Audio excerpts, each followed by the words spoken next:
Hello hello రేయ్ నువ్వు cool Suresh లేక రే ఫూల్ సురేష్ నిన్న బట్టల కొట్లో నిన్ను ఆ గౌతమ్ గాడిని తెలివిగా గేమ్ ఆడి కార్నర్ చేసావురా అంతే కదరా నిన్న అందరినీ కొట్టి నిన్ను మాత్రం వదిలేశానే ఆ ముక్కు మొహం తెలియని మిక్కీ మౌస్ గారిని మాట్లాడుతున్నాను ఇప్పుడు నువ్వు ఆలోచించినట్టుగానే ఆ గౌతమ్ గారు కూడా ఆలోచిస్తాడు కదా ఎందుకు సురేష్ ను కొట్టలేదని ఒకవేళ సురేష్ మాతో కలిసి గేమ్ ఆడుతున్నట్టుగా వాడికి డౌట్ వచ్చిందనుకో ఆటోమేటిక్ గా మీ ఇద్దరికి గొడవ అవుతుంది కదా ఎలా ఉందిరా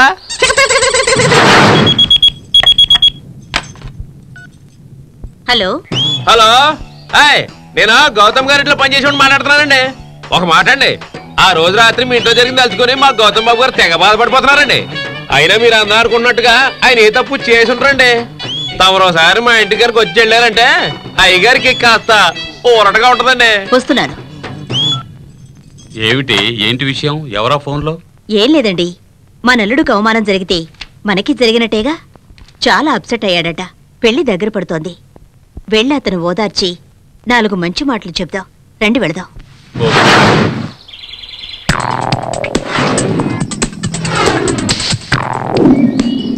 మావా సూపర్ షాట్ రా పూజది కిర్రెక్కించే ఫిగరు అదిరిపోయిందనుకో మావా గౌతమ్ ఎన్ని రోజులు నీకు ఫోన్ చేసిన వాడు ఈ రోజు నాకు ఫోన్ చేసి టార్చర్ పెడుతున్నాడు రా మన ఫ్రెండ్షిప్ ని ఎలాగైనా చెడగొట్టాలని ప్లాన్ చేసి మిక్కీ మౌస్ డ్రెస్ లో నన్ను కొట్టకుండా వదిలేశాడు రా బాగా నటిస్తున్నావురా నన్ను అనుమానిస్తున్నావురా అనుమానించటం కాదు కన్ఫర్మ్ చేస్తున్నావు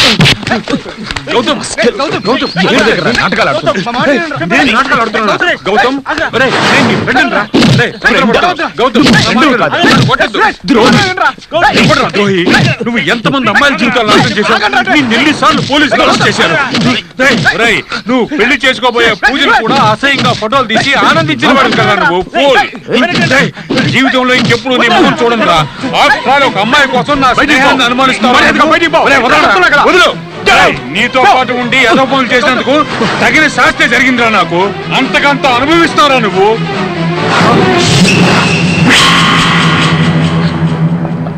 ఆంటీ ప్లీజ్ అండి వాడి మాటలు నమ్మకండి వాడిని కొట్టాను కోపంతో ఏదో వాగాడు చాలు మీరు ఇంకేం చెప్పద్దు రా వెళదాం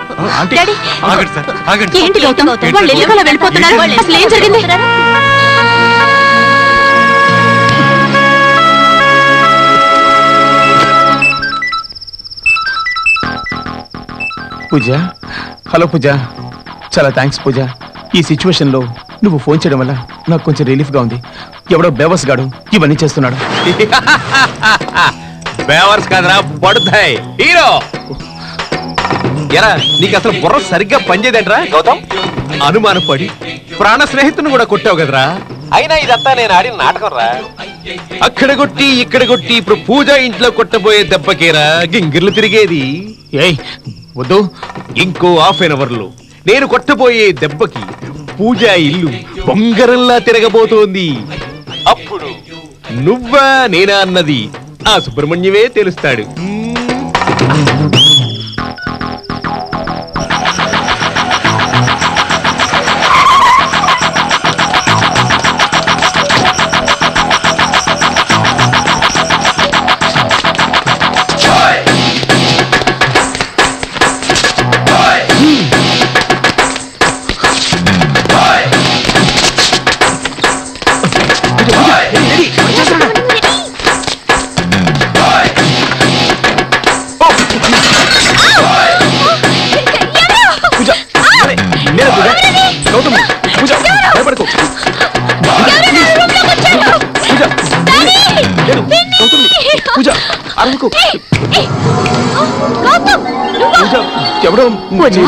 గౌతమ్ ఏంటిదంతా అంకుల్ పూజా రూమ్ లోకి ఎవడో వచ్చినట్టుంటే చాలే నువ్వు అమ్మాయిల వెంటపడి వేధించే విధవని మాకు తెలుసులే లేదాంటీ మీరు అర్థం చేసుకోకుండా మాట్లాడుతున్నారు అర్థం చేసుకునే మాట్లాడుతున్నావు నా కూతురు జీవితం నాశనం చేయడానికి గోడ దూకొచ్చిన వాడు నువ్వు నేను చెప్పేది కాస్త ప్రశాంతంగా వినండి అంకుల్ ఏంట్రా ప్రశాంతంగా వినేది బయటికి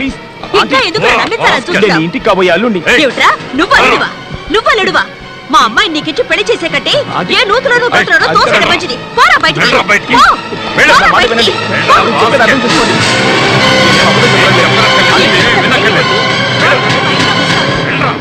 ఇక్కడి నుంచి. వెళ్ళమంటున్నా. వెళ్ళు. జరిగిందేంటో తెలుసుకోకుండా నన్ను అవమానిస్తున్నావు. మీరేం చేస్తారో తెలీదు. పోరా. వెంటనే ఈ పెళ్లి పనులు స్టాప్ చేయండి.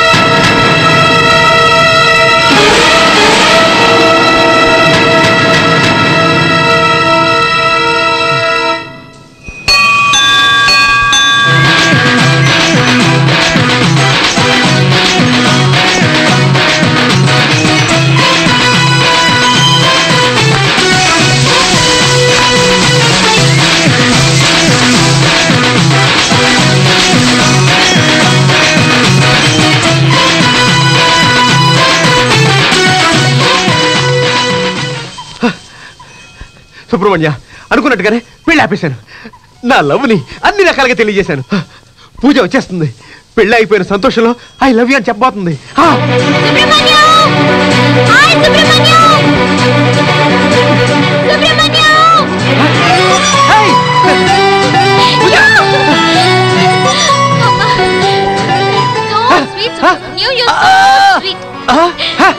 నీలాంటి తెలివైన వాడిని నేను ఎక్కడా చూడలేదు. అయ్యో, ఇట్స్ మై ప్లెజర్.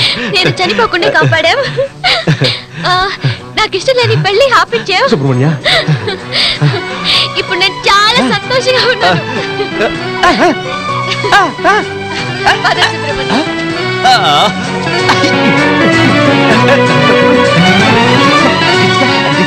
ఏమైంది?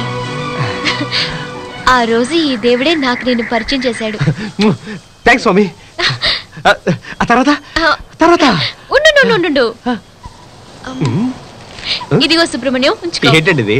20,000 రూపాయలు. దేనికండి? అదే సుబ్రహ్మణ్యం, నీ పనులను ఆపుకుని కష్టపడి నా కోసం నా పెళ్లి ఆపావుగా, అందుకు. కమాన్, ఆలోచించుకో. ఇదిగో తీసుకో, వెళ్ళి జాలీగా ఖర్చు పెట్టుకో. ఏంటి సుబ్రహ్మణ్యం డల్ అయ్యా? ఏంటండి ఇది? డబ్బు కోసం ఏ 20,000 సరిపోవా? ఇదిగో, ఇది మాత్రమే కాదు, నీకెప్పుడు డబ్బులు అవసరం వచ్చినా నన్ను వచ్చి అడుగు, నేను ఇస్తాను. Okay? What Subrahmanyam, I okay? నేనెప్పుడు ఆంధ్ర వచ్చినా నిన్ను కలుస్తాను, నువ్వెప్పుడు ఊటికి వచ్చినా నన్ను కలుసుకోవాలి. Okay? What Subrahmanyam, you should be happy. Thank you so much for everything. Bye.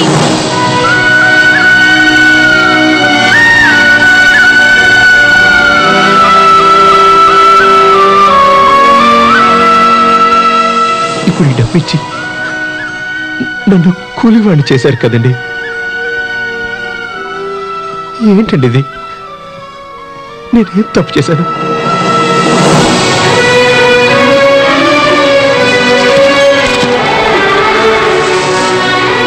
ఏడవక Subrahmanyam, ఏడవద్రా. ఏడవకురా.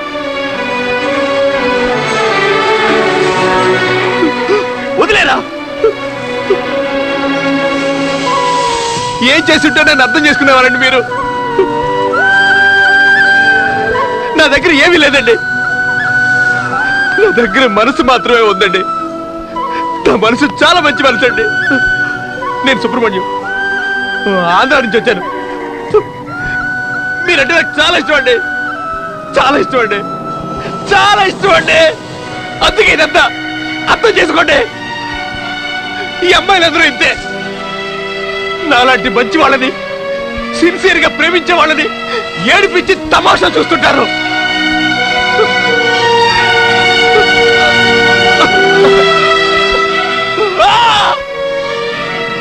Control రా సుబ్రహ్మణ్యం.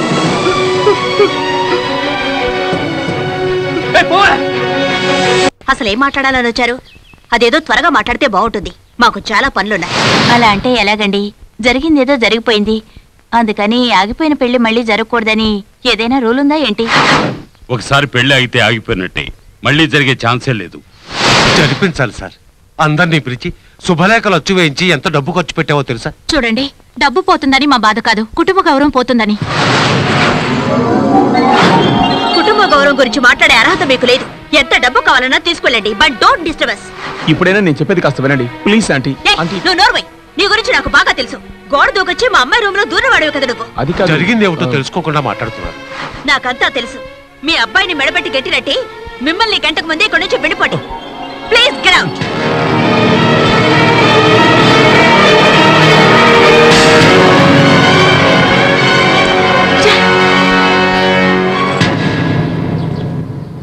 నువ్వేం బాధపడకు.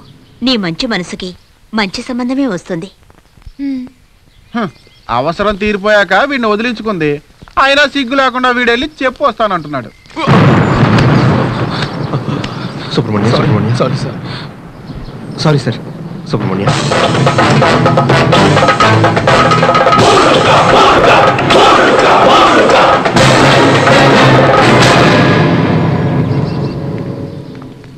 నమస్కారం అండి. మేము ఊరికి బయలుదేరుతున్నాం, చెప్పెళ్దామని. ఏమిటి సుబ్రహ్మణ్యం అంత డల్గా ఉన్నావు? ఎప్పుడూ చలాకీగా నవ్వుతూ ఉండేవాడివి. మనసేం బాగాలేదండి, అందువల్లే. సర్లే సుబ్రహ్మణ్యం, ఈ పెళ్లి వైభవంగా జరగాలనిగా మీరు రాత్రనక పగలనక కష్టపడ్డారు. అందరికీ నీలాంటి మంచి మనసు ఉంటుందా? ఇక ఆ దేవుడి దయ వల్ల నా కూతురుకో మంచి సంబంధం వస్తే అంతే చాలు.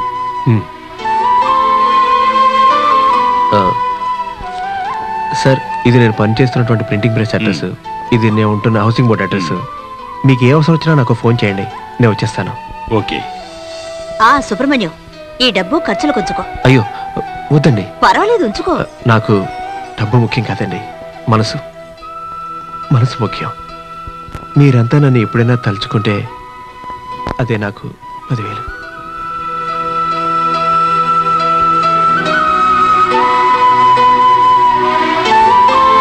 సారీ సుబ్రహ్మణ్యం, నేను ఆ ఉద్దేశంతో అనలేదు. మీ ఊరొస్తే తప్పకుండా కలుస్తాం. బాయ్ సుబ్రహ్మణ్యం. వెళ్ళొస్తామండి. ఈయనకేం తక్కువ లేదు. Bye, take care. ఊటీకి వచ్చినప్పుడు ఆడుతూ పాడుతూ సంతోషంగా వచ్చాం. వెళ్ళేటప్పుడు ఇలా విషాద గీతాలు పాడుకుంటూ వెళ్ళేలా చేసేవే సుబ్రహ్మణ్య. ఈ ఆట ఎలాగైనా సరే మీనాకి నేర్పించాలి. మీనా గుండ్రంగా పొడుగ్గా ఉందే, దీన్నే కర్ర అంటారు. సన్నగా అటు ఇటు చిక్కుందే, దీన్నే బిళ్ళ అంటారు. సూపర్. యా, చిన్నదిగా ఉందని చూస్తున్నావా? ఇదే ఈ ఆటకి ముఖ్యం. ఈ ఆటకి బాల్ ఉండదా? బాల్తో ఆడుకోవడానికి ఇదేనా క్రికెటా? కర్రా బిళ్ళ. గుంట మీద చిన్నదిగా ఉన్న ఈ బిళ్ళని ఇలా పెట్టాలి. రియల్లీ? యా. ఓహో. బిళ్ళంగోడు పక్కన ఆ గుంటలో పెద్ద కర్రను ఉంచాలి. అలా ఉంచి ఆ పెద్ద కర్రతో ఆ బిళ్ళంగోడిని లాగి కొట్టాలి. మరి గుంట? అది అక్కడే భద్రంగా ఉంటది. ఏమంటే ఈ ఆటే అలాంటిది. ఆడేవాళ్ళు ఒకే గుంటలో మార్చి మార్చి ఆడాల్సి ఉంటుంది. అవును. ఓ ఇంట్రెస్టింగ్. నాకు ఈ గేమ్ బాగా నచ్చింది. అయితే లేట్ ఎందుకు, మొదలెట్టు. ఆహా, ఓకే. రెడీనా? ఆడు.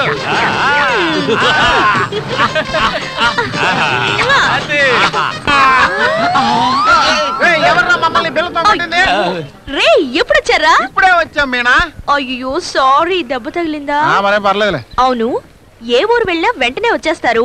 ఊటీలో ఏంటి అలా సెటిల్ అయిపోయారు? సర్లే గాని, నా నవ్వుల రాజు సుబ్రహ్మణ్యం ఎక్కడ? నవ్వుల రాజు ఇప్పుడు శోకంలో ఉన్నాడు మీనా. ఏంట్రా నువ్వు అనేది? అవును మీనా, ఊటీలో సుబ్రహ్మణ్యం ఒక అమ్మాయిని ప్రేమించాడు. కానీ ఆ అమ్మాయి సుబ్రహ్మణ్యాన్ని మోసం చేసింది. వాడు ఆ అమ్మాయి కోసం ఏమేం చేశాడో తెలుసా? కుక్కలాగా అమ్మాయి వెనకే సైకిల్లో తిరిగాడు. ఇంకా ఎంతో హెల్ప్ చేశాడు. కానీ ఆ పిల్ల డబ్బిచ్చి వాడిని అవమానించింది. మేమందరం ఎంతో బాధపడ్డాం తెలుసా. కావాలంటే నువ్వే వెళ్ళి అడుగు. అవును, వెళ్ళి ఒకసారి పలకరించు.